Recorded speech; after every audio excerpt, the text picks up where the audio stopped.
Hi friends, এখন আছি সরতী মন্দিরে বটুয়াতে। হ্যাঁ, এইটা হচ্ছে আমার পেছনে হচ্ছে সরতী মন্দির, তোমরা দেখো।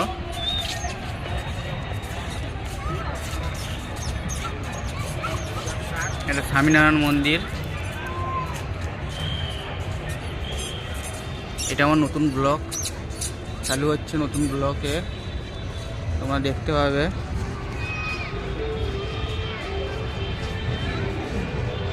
এটা হচ্ছে এরিয়া।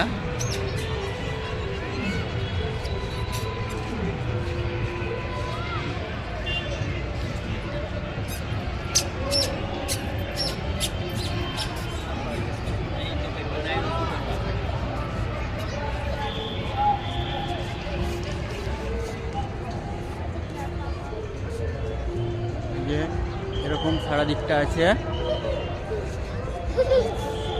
দেখতে পাবে। এটা হচ্ছে সরতী মন্দির, পেছনটা দেখতে পাচ্ছ। বাই, এটা সরতী মন্দিরটা ঘুরতে এসেছি। বটুয়াতে যাবো, এখনো বটুয়ার ছবি তোমার দিকে পাঠাবো।